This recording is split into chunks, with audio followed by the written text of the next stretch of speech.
on va au contraire, je vais essayer de vous faire partager toutes nos réflexions, tout ce qui nous est apparu lorsqu'on a travaillé.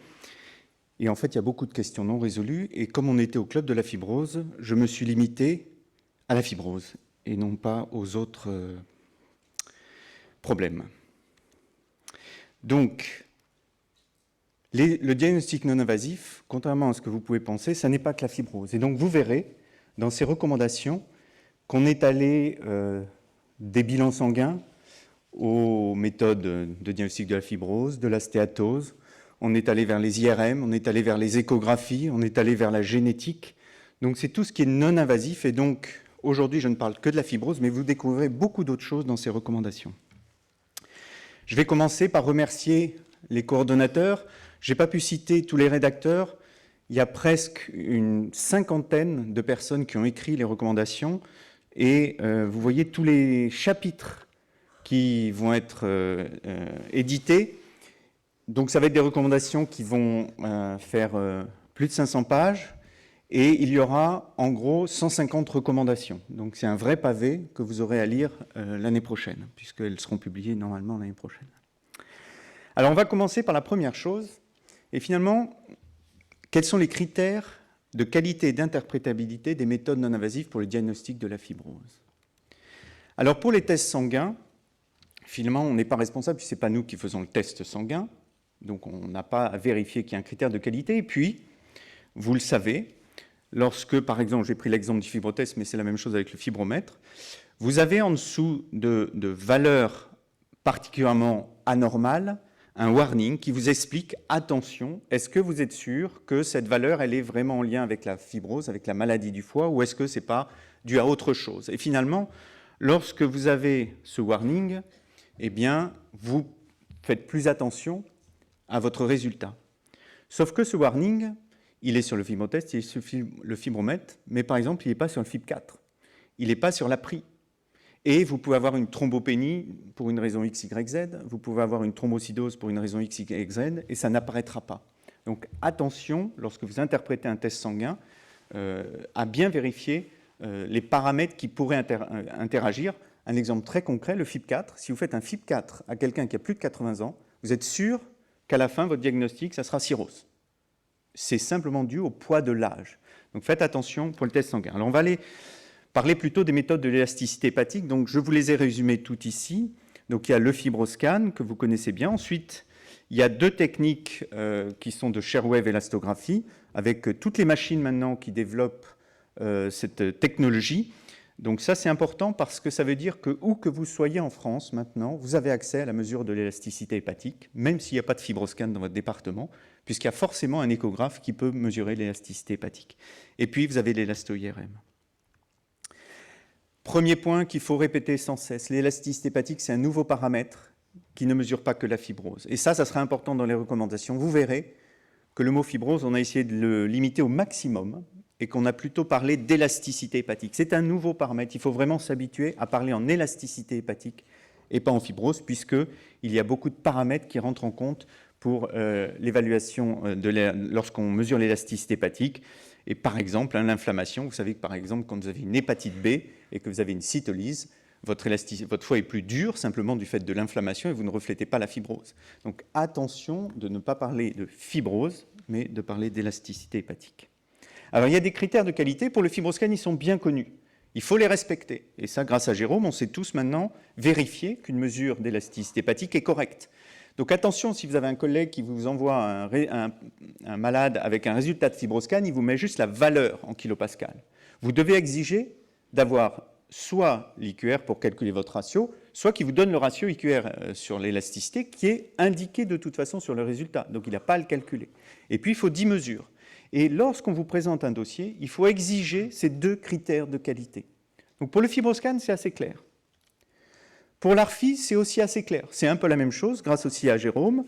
10 mesures, vous regardez, c'est pas le ratio, hein, pardon, excusez-moi, c'est juste l'IQR. Et donc vous avez là aussi une interprétation de votre ARFI. Donc là, c'est clair, mais là aussi, il faut que vous vérifiez qu'il y a bien eu 10 mesures et il faut que vous vérifiez qu'on a bien l'IQR. Sinon, vous pouvez avoir un résultat erroné et vous allez donner un avis sur un résultat erroné. Donc attention. Donc ça encore, le FibroScan et l'ARFI, ça va.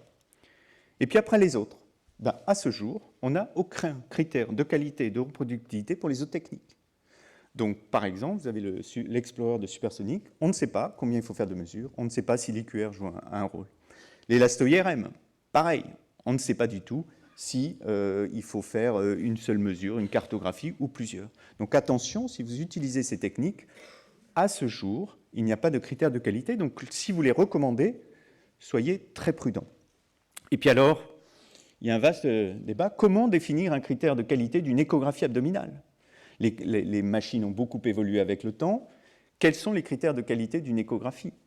Or, dans notre spécialité, l'échographie abdominale est essentielle pour le dépistage du cancer du foie. Comment être sûr que votre radiologue a fait une bonne échographie? Et donc, on va essayer de mettre un chapitre au début des recommandations qui vous aideront à avoir des critères de qualité de ces différents examens. Alors après, il y a les valeurs seuil. Il y a toujours, là, quand on est tous pareils. Mais alors, il a 7,8, ça y est, c'est une fibrose F2. Alors, il faut peut-être savoir comment on calcule une valeur seuil. Et là, c'est assez étonnant. Les valeurs seuil, au départ, on les fait à partir d'une biopsie hépatique. Toutes les études ont fait étudier les méthodes physiques en comparaison à la biopsie hépatique. Donc vous connaissez tous cette diapositive qui montre la variabilité d'une biopsie hépatique en fonction de l'endroit où vous la faites. Vous voyez ici, par exemple, il n'y a pas de fibrose. Et puis ici, vous voyez, il y a une cirrhose. Ça dépend juste de l'endroit où vous avez fait la biopsie. Sauf que toutes les méthodes diagnostiques ont été évaluées avec comme critère la biopsie hépatique. Et je passe bien sûr sur la reproductibilité de cet examen entre deux pathologistes. Et je pense que tous ceux qui ont l'expérience des essais NASH actuellement voient bien que lorsqu'il y a un résultat de F dans leur centre et que la biopsie est relue dans un autre centre, on a parfois des discordances majeures dans le score de fibrose. Donc, et ensuite, donc, il y a non seulement l'endroit où vous faites la biopsie, l'anapath, et puis les classifications. Et on vous dit, ah ben il est F3. Ben oui, mais F3, ça ne veut rien dire. Ça ne veut rien dire, ça dépend quelle est la classification anapath.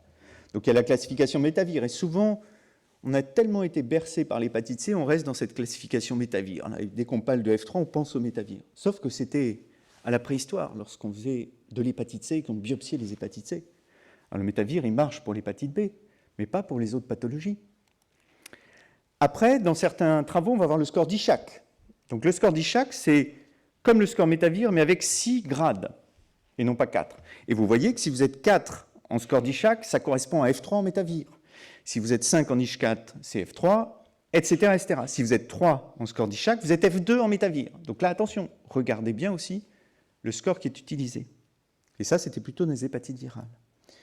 Donc, attention à F3. Et alors, je me suis amusé juste à rajouter le CNODEL, à vous prendre le CNODEL que les plus jeunes ne connaissent absolument pas, mais nous, on commence à être un peu vieux, donc on connaissait le CNODEL qui était la préhistoire de l'hépatite C. Et vous voyez qu'on a de tout. Donc, le 3 du CNODEL, c'était le 2 métavir et le 3 d'Ishak. Donc, attention à la classification que vous utilisez. Et puis, après, on nous a parlé de maladie avancée du foie. Alors là, on ne sait plus ce que c'est. Là, je peux vous dire qu'on a eu des discussions pendant des heures et des heures sur la définition de la maladie avancée du foie. Est-ce que c'est le bridging fibrosis du Ishak qui est 3, 4, 5, 6? Est-ce que c'est le métavir qui est 3, 4? Et la cirrhose, c'est quoi? Alors, maladie avancée du foie. Ça, c'est un nouveau truc. Il va falloir qu'on y travaille. Mais pour l'instant, en 2019, c'est un peu complexe. Et alors après, on nous a parlé du F3 dans la NASH, qui va être probablement le critère d'indication des traitements de la NASH l'année prochaine, si tout va bien pour l'ATU. Ça voudra dire qu'il faudra un F3 NASH, d'une classification NASH, pour obtenir l'ATU.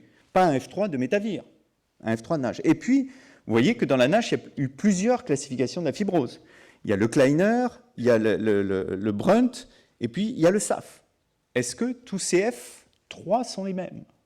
Et donc, attention, quand vous avez donc vous voulez un seuil pour l'hépatite C, un seuil pour l'hépatite B, un seuil pour la NASH, mais un seuil pour le F3, un seuil pour la maladie avancée du foie, mais ce n'est pas le même F, donc vous ne mesurez pas la même chose. Je vous rappelle que, par exemple, dans le F2 de la NASH, il y a la fibrose périsinusoïdale, qui n'est pas dans le F2 de la fibrose métavir. Et tout ça, ça rentre en compte dans l'élasticité hépatique, puisque la dilatation sinusoïdale rentre dans l'élasticité hépatique. Donc, pour faire clair, il faut vraiment qu'on supprime les F et qu'on ne parle pas de fibrose quand on parle d'élasticité hépatique. Et vous allez voir que dans ces recommandations, on va essayer de s'y atteler, de ne pas mélanger tous les F3, ce n'est pas les mêmes. Et puis alors, il va falloir qu'on arrive à homogénéiser. Là, je vous ai parlé de l'élasticité hépatique, mais j'aurais pu faire la même chose avec les tests sanguins, puisque de toute façon, les tests sanguins ont été évalués que par rapport à la biopsie hépatique. Donc là, on est encore dans quelque chose d'assez complexe. Et puis une valeur seuil, pourquoi faire? Là, c'est pour vous maintenant. Est-ce que vous voulez être spécifique? Est-ce que vous voulez être sensible? Est-ce que vous voulez une bonne valeur prédictive positive, valeur prédictive négative? Ben, ça dépend de ce que vous voulez. Et donc, on va prendre un exemple. Ça, c'est avec le FibroScan et les valeurs seuil du FibroScan. Ça dépend. On va prendre l'hépatite C, par exemple, puisqu'on ne fait plus de biopsie. On prend le FibroScan. Si vous voulez être très sensible, vous voulez être sûr qu'il y a une cirrhose, pas rater une cirrhose, je veux dire, eh bien, il faudra mettre à 10 votre cutoff. Si par contre, vous ne voulez pas dire à un patient qu'il a une cirrhose alors qu'il n'a pas de cirrhose, avec une bonne spécificité, ça sera 14. Donc dites pas, ah ben tel, il a dit à ce patient qu'il avait une cirrhose, mais moi je lui ai dit qu'il n'avait pas de cirrhose. Ben, ça dépend. Pourquoi il lui a dit qu'il avait une cirrhose? Est-ce qu'il pensait, il voulait être très sensible? Est-ce qu'il voulait être très spécifique? Donc ça dépend de ce que vous souhaitez. Et là, c'est vous qui devez décider. Est-ce que je vais être sensible? Est-ce que je vais être spécifique? Vous voyez que c'est encore pire pour l'hépatite B. Alors, ce qui est peut-être intéressant, et je pense que ça, il faut qu'on y travaille, c'est d'avoir deux valeurs. Vous aurez une valeur haute avec une très bonne valeur prédictive positive, une valeur basse avec une très bonne valeur prédictive négative, et puis entre les deux, ben, on ne sait pas. Mais il vaut mieux dire « je ne sais pas » que dire n'importe quoi. Donc je vous prends l'exemple là, pour la NASH. Vous voyez que si vous mettez, j'ai pris deux cutoffs très faciles à retenir. Si vous mettez au-dessus de 10, alors il y a en gros 30% des patients, la valeur prédictive positive, elle est aux alentours de 60%. Alors elle n'est pas idéale, hein, tous les tests de toute façon non invasifs ont une meilleure valeur prédictive négative que positive. Mais voilà, vous avez une valeur. En dessous de 8, ben vous voyez que là, le FibroScan est très bon pour exclure une fibrose F3, F4. Après, plus vous montez votre seuil, mieux vous allez classer les patients, mais moins vous aurez de patients. Donc c'est vous qui devez décider, là encore, où est-ce que vous mettez vos cutoffs. Donc on ne va pas pouvoir, dans ces recommandations, vous donner beaucoup de seuils. On va en donner quelques-uns. Jérôme s'est beaucoup lancé dans la NASH, donc il y aura les seuils. Si vous avez quelque chose à dire, adressez-vous à lui pour la NASH. Mais attention à ces seuils, vous avez le droit de prendre d'autres seuils que ceux proposés. Donc voilà, peut-être proposer plusieurs seuils en fonction de ce qu'on cherche. Et donc c'est ce que je vous disais, dans la NASH, il va falloir qu'on travaille beaucoup sur la fibrose dans la NASH pour savoir un peu quelles sont les meilleures valeurs qu'on va utiliser. Et puis alors, ça a été, est-ce qu'il existe cette maladie hépatique avancée? C'est quoi ce truc? Alors, on va revenir à la maladie hépatique avancée, on entend derrière le pronostic. Donc on sait que les méthodes non invasives sont prédictives de survie. Je vous ai mis ici un exemple dans l'hépatite C. Tout ça, ça a été prouvé dans toutes les maladies chroniques du foie. Donc, on sait que les méthodes non invasives sont prédictives de survie. Et Baveno-6, il y a 3 ans, nous a défini quelque chose de nouveau. Et c'est même eux, hein, j'ai vraiment pas, j'ai rien changé. C'est eux qui ont mis new. Donc, c'est quelque chose de nouveau. C'est la définition de la maladie chronique avancée du foie compensée. Donc, ça y est, ils décrivent une nouvelle maladie. Alors, cette maladie, en fait, ils l'ont définie parce que était apparue l'élasticité hépatique et que pour eux, maintenant, il fallait raisonner en élasticité hépatique et non plus en fibrose. Alors en soi, le concept est assez intéressant. Et donc, ils ont dit, on va prendre des valeurs d'élasticité hépatique qui ont une valeur un peu pronostique, et c'est grâce à cette valeur pronostique qu'on va définir la maladie avancée du foie, comme le CHILD. Pourquoi il y a le CHILD? Le CHILD, ce n'est pas une définition d'une cirrhose avec beaucoup de fibres ou pas. Le score de CHILD au départ, c'était un score pronostique. Donc là, ils ont fait la même chose. Ils ont dit on va faire une maladie avancée du foie avec de l'élasticité hépatique pronostique. Donc c'est nouveau. Il va falloir qu'on change nos habitudes et en général, il ne nous faut pas 3 ans pour changer nos habitudes. Il faut encore beaucoup plus de temps. Donc en gros, ils ont défini 2 valeurs seuil. En dessous de 10 kPa, il n'y a pas de maladie chronique avancée du foie. Et au-dessus de 15, il y a une maladie chronique du foie compensée. Hein, le C, ça veut dire compensée. Entre les deux, ils ne se prononcent pas. Mais ça, ce n'est pas grave.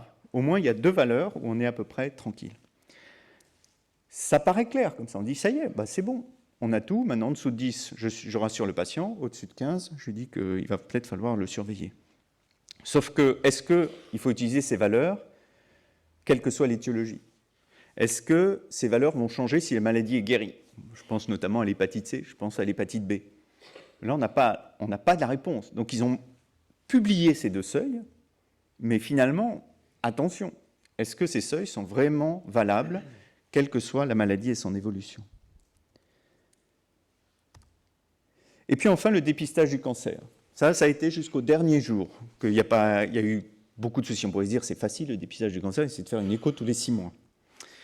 Donc la recommandation, voilà, je vous en montre une. Vous voyez, donc une des recommandations sera quelles sont les méthodes invasives recommandées pour le dépistage du CHD? Pour le dépistage du CHD, il est recommandé d'effectuer une échographie abdominale avec Doppler et un dosage sérique de l'alpha-fétoprotéine. Donc vous avez B, c'est on les a mis A, B, C, D, suivant leur niveau de preuve, et 1, c'est une forte recommandation, on y tient beaucoup, et 2, on y tient moins.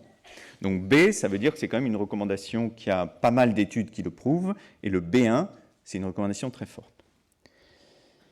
Alors, là encore, on sait que l'élasticité hépatique est prédictive de l'apparition d'un cancer du foie. Ça, c'est dans l'hépatite B. Donc là encore, on revient du pronostic.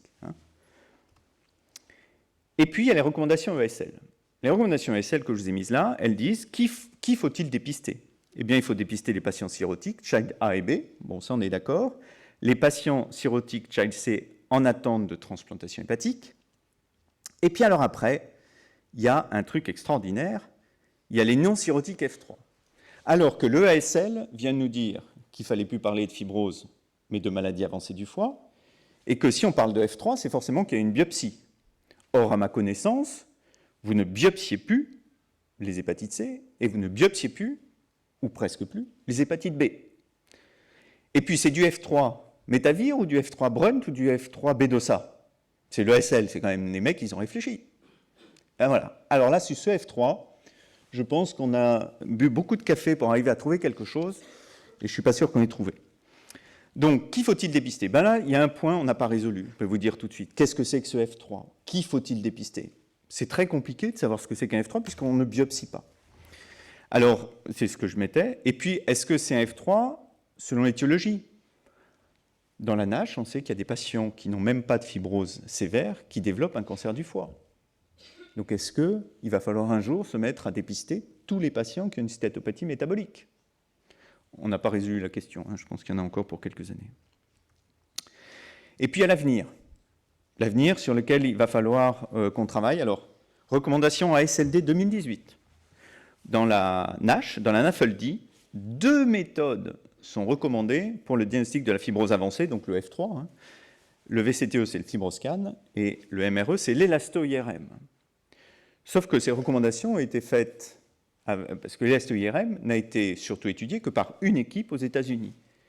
Mais c'est là qu'on voit quand même le poids d'une équipe qui arrive à faire mettre dans des recommandations américaines que l'élasto-IRM est l'examen de référence au même titre que le FibroScan pour le diagnostic de la fibrose avancée. Sauf qu'à ce jour, peu d'équipes ont confirmé la pertinence de l'élasto-IRM, même si c'est fort probable que c'est une très bonne technique, et que deuxièmement, c'est difficile de mettre le FibroScan et l'élasto-IRM au même plan, que ce soit en termes de coût, de disponibilité, etc. etc.